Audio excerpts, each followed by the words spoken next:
की लौ। यह है ज्ञान की रोशनी जो हमारे अंदर की सोई हुई चेतना को जगाने वाली प्रकाश है। तो आइए इस शुभ अवसर पर मैं सादर आमंत्रित करती हूँ हमारे मुख्य अतिथि श्रीमती नीरज और काकी जी, तनु जी, खुशी जी तथा रंजू मैम को। गुप्ता सर तथा अन्य विशिष्ट अतिथिगण जो इस मंच पर पधारे और दीप प्रज्वलित करेंगे।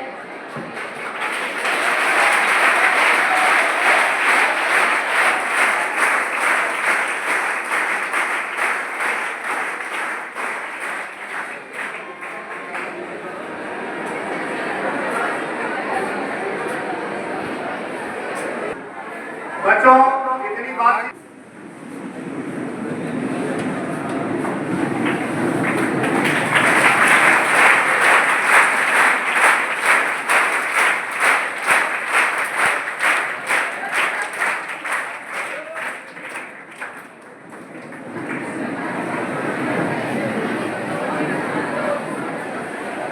आप सभी शांति बनाए रखें।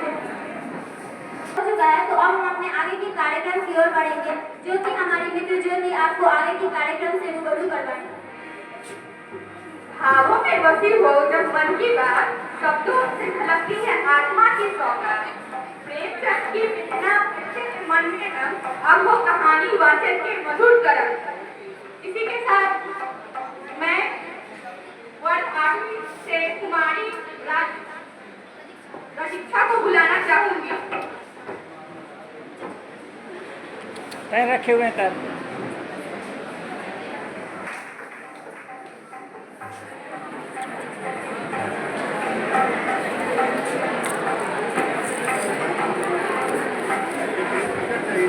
आदरणीय काका जी, प्रधानाध्यापक, शिक्षागण एवं मेरे प्यारे भाइयों और बहनों, आप सभी को मेरा स्नेह भरा सुप्रभात।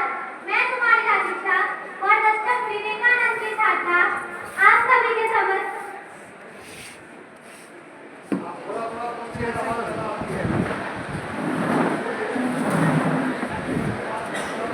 आदरणीय काका जी, प्रधानाध्यापक, शिक्षकगण एवं मेरे प्यारे भाइयों और बहनों, आप सभी को मेरा स्नेह भरा सुप्रभात। मैं तुम्हारी राशिक्षा और दशक विवेकानंद की छात्रा आप सभी के समक्ष एक ऐसे महान साहित्यकार के बारे में बात करने जा रही हूँ जिनकी लेखनी ने दुनिया की एक नई दिशा दी। जी हाँ, मैं बात कर रही हूँ साहित्य सम्राट मुंशी प्रेमचंद जी की।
आता।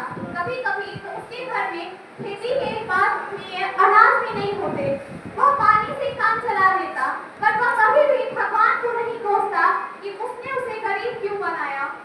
एक दिन उसके यहाँ पर एक साधु आटा मांगने के लिए आते हैं, पर उसके घर पे गेहूं का आटा नहीं होता, जौ का आटा होता है, जो उसे वो दे नहीं सकते थे। इसके बाद वह उसकी पत्नी को बोलते हैं कि कहाँ से लाओ गेहूं का आटा।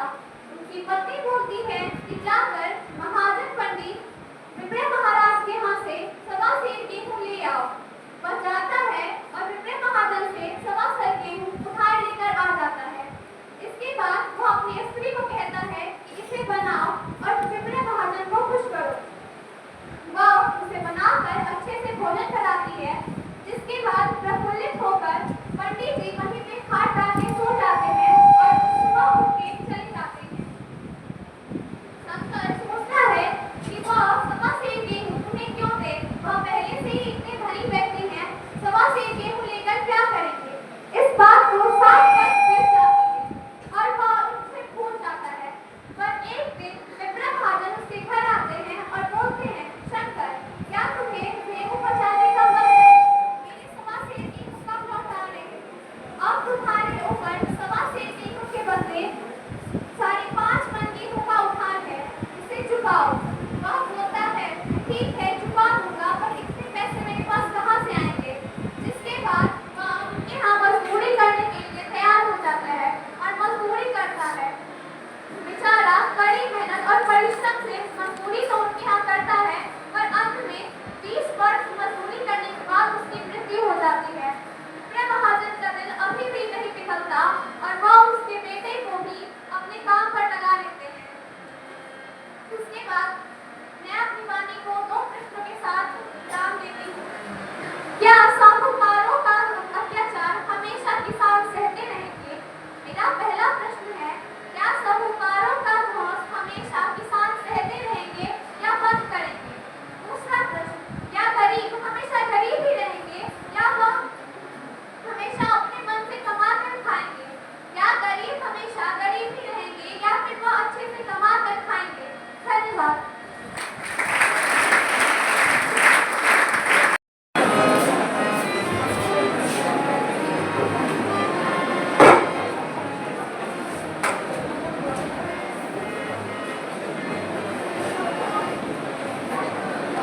सुप्रभातम प्रेरणा में श्रोतागण जी आदरणीय शिक्षकगण एवं मेरे प्यारे भाई बहनों बहन, मैं सुप्रिया वर्गार्थी से आप सभी के समक्ष प्रेमचंद की एक कहानी लेकर उपस्थित कफन, जिसे जिंदा रहते रोटी नसीब ना मिले, मरने पर भी नसीब में कफन नहीं, मरने पर भी ज्योति इधर आओ। कफन नहीं। विष्णु माधव की लाचारी पर हंसी आती है, हर पार्टिसिपेट का नाम लिख के लो। पर समाज की संवेदनशीलता ज्यादा रुलाती है। ये कहानी वो लोगों की है जिनके पास न रोटी खाना, रहने के लिए कमरा था, न रोजगार था। नाम है माधव और कृष्ण। गरीब परिवार के बाप और बेटे जिनके पास खाने के लिए न रोटी था, एक दिन काम करते तो 4 दिन वो लोग काम नहीं करके अपने पेट भरते थे। एक माधव की बीवी बुढ़िया, जो उनकी बीवी एक अकेली औरत थी जो उनका घर चलाया करती थी। सीधी सादी मेहनती एक वही औरत थी जो उनका सब कुछ लेकर चला करती थी। जब जरूरत पड़ने में वही अकेली औरत झोपड़ी में तड़पती हुई कहलाती हुई मरने लगी, तो ये माधव और भीषु अंदर आकर बिना देखे और खाना शुरू कर दिया। अलाप के पास बैठे बोले, अगर ये मर गएगी तो इसको कफन कहाँ से ला के देंगे और इसका घर और इसके बच्चे को कौन पालेगा। जब भीषु बोला, जा मैं देख के आजा माधव को। दुनिया को माधव बोला, क्या मैं नहीं जाऊंगा, मुझे डर लगता है, मैं उसे क्यों देख कर आऊं। वो बोला, कितनी बेदर्द थी तू, कितना बेदर्द है, जो औरत के साथ साल भर बिताया और उस पे ही इतनी बेदर्दी दिखा रहा है, तू कैसा व्यक्ति है। माधव, ठीक है जाता हूँ, मगर वो ना गए और बोले और सोचने लगे कि अगर मर गई तो कफन कहाँ से लाएंगे। बोले, कफन का तो पैसे भी नहीं है हमारे पास, न कफन है न कुछ है। वो बोले कि चलो गाँव वालों से मदद मांगते हैं। गाँव वालों से मदद मांगने निकल पड़े, दरवाजे घूमा और एक भी और ठाकुर जी के पास गए। ठाकुर उन दोनों को देखना नहीं चाहते थे, क्योंकि उनसे वो लोग काम करते नहीं, कामचोर थे, जिसके कारण ठाकुर को उनको देखना नहीं चाहते। और फिर भी जब बोला मेरी बीवी मरने लगी है और उसका अंतिम संस्कार करना है, तो उनकी इंसानियत जाग गई और 2-4 पैसे दे दिया। उन्होंने पैसे इकट्ठे कर दिया और बोला अब चलो कफन ले आते हैं। कफन तो ना मिला और बोले कि कफन का क्या है, कफन तो चढ़ ही जाना है। इसके बदले हम लोग एक वक्त की रोटी और बोतल में लगा दे। तो दारू की दुकान पर दोनों निकल गए नशे में धुत। आग के सामने बैठकर वो दोनों ने अपना दावत किया। न संस्कार हुआ, न उसका अंतिम संस्कार, न कुछ किया और अकेले बैठकर उन पैसों को खा गए। अब इसी से पता चलता है कि इंसानियत कितना ये है। भूख की वजह से रिश्तों को भी भुला देते हैं। ये कफन, इससे प्रेमचंद ये कहना चाहते हैं कि कफन लाश पे भी इंसानियत में डाला जाता है। धन्यवाद। मैं अभिमानाथ को बुलाना चाहूंगी, कक्षा 8वीं की छात्रा को आकर वो यहाँ कहानी प्रस्तुत करे।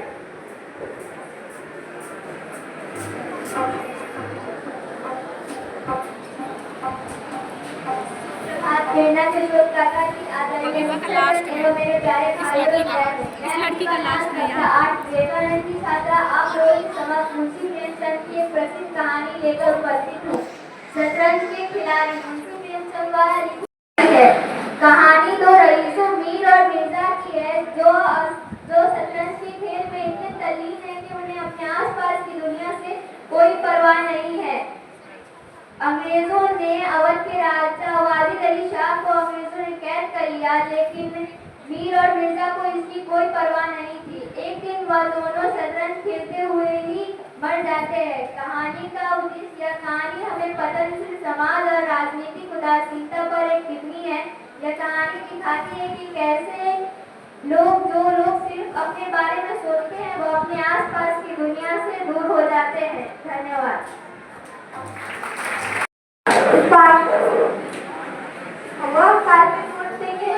उपासक थे, कविताओं में सतुत गाते, मित्रों की उसकी चर्चा करते, मिलते उसी के ख्याल में मस्त रहते थे। वह दिन भी समीप आ गया था जब उनकी मुरादें पूरी होगी। कॉलेज की अंतिम परीक्षा समाप्त हो गई थी और विवाह के संदेशे आने लगे थे। विवाह तय हो गया। विपिन बाबू ने कन्या को देखने बहुत आग्रह किया, लेकिन जब उनके मामू ने विश्वास दिलाया कि लड़की बहुत ही रूपवती है, मैंने उसे अपनी आंखों से देखा है, तब वो राजी हो गए।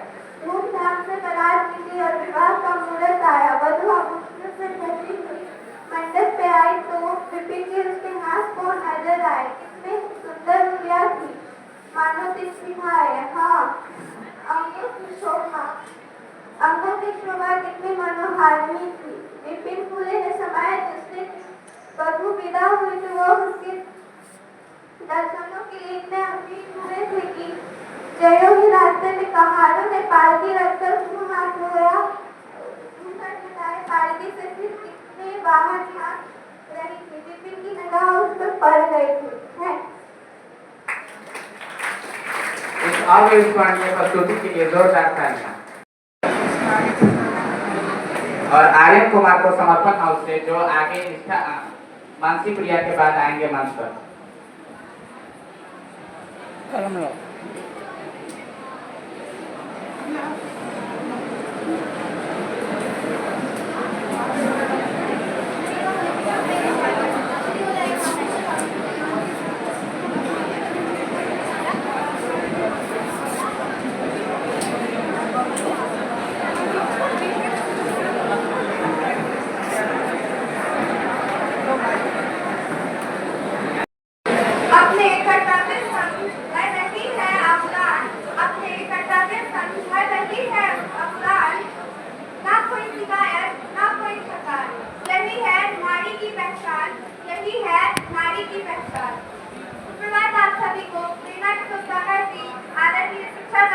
एवं मेरे प्यारे भाइयों और बहनों, मैं मानसी प्रिया 9वीं क्लास की छात्रा आप सभी के समक्ष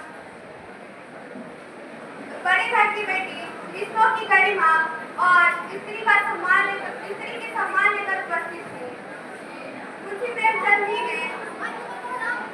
प्रेमचंद जी ने बड़े घर की बेटी कहानी लिखते समय सामाजिक और मानसिक पहलुओं को ध्यान दिया।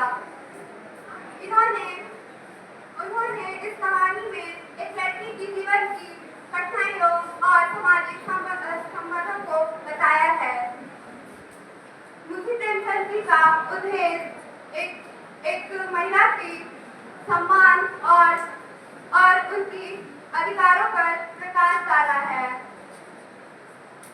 फूल की रात इस कहानी में एक महिला की अधिकार और सामाजिक और घरेलू अधिकारों को बताया है और संघर्षों को बताया है। पर मैंने इसी कहानी को क्यों चुना, बड़े घर की बेटी, क्योंकि इस कहानी में बड़े घर की बेटी का अर्थ बड़े घर की बेटी होना, अमीर घर की बेटी होना ही नहीं है, बल्कि एक अच्छी और संस्कारी और पारिवारिक बेटी भी होना है। धन्यवाद।